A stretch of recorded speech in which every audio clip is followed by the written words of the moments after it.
Welcome back. This is Tuesday lunchtime. The former Finance Minister Norma Gigaba's wife, Norma, collecting her belongings at the Brooklyn police station in Pretoria. They were taken when she was arrested Friday.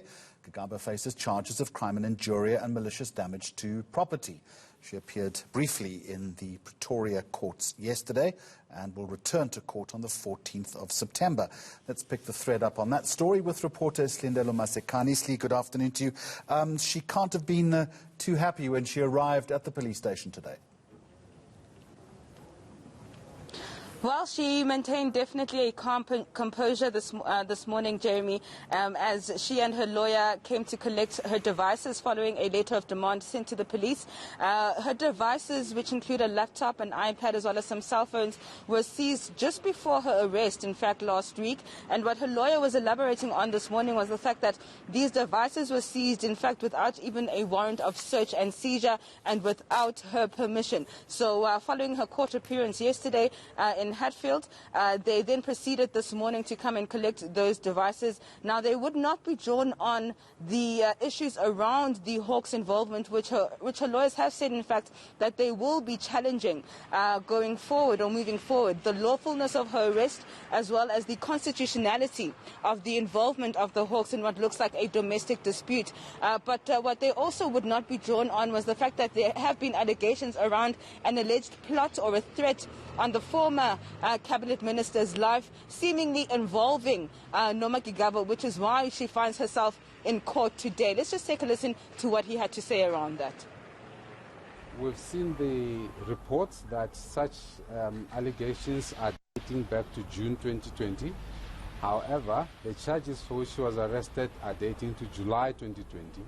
So logically, you would have had her arrested for that particular conspiracy to commit murder, as opposed to the malicious damage to property, especially on a warrant of arrest.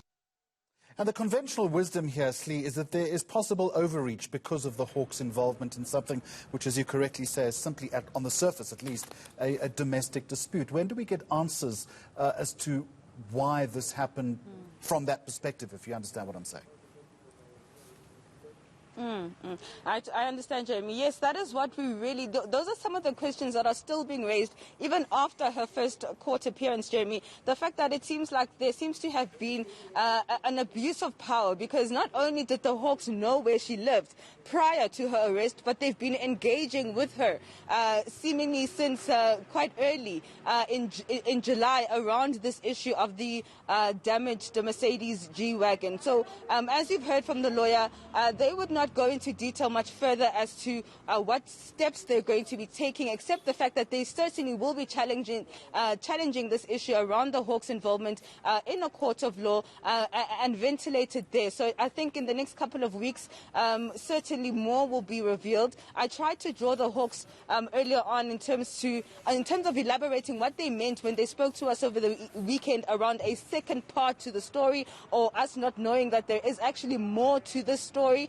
However, all my inquiries were then referred to the NPA, and at this stage I am still waiting on them in order to confirm or deny this alleged second part to the story that we are unaware of. But at this stage, the charges that Norma Gigaba is facing remain at malicious damage to property as well as crimen injuria.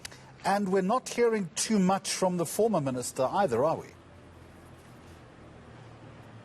Not at all, Jeremy. In fact, yesterday during her court appearance, Norma Gigaba arrived in court just flanked by her team of attorneys. There was no sight at all of the former cabinet minister. But what we do understand was that following the her bail conditions, she was essentially barred from returning to her marital home. But that was subsequently cleared up yesterday by her lawyers when the magistrate said she actually can now return to her marital home. And that is actually when we got a hint of the fact that there has certainly been some kind of a domestic dispute that has taken place between her and her husband. But how this is actually going to affect the case moving forward, because I actually asked the lawyer, has she actually returned home?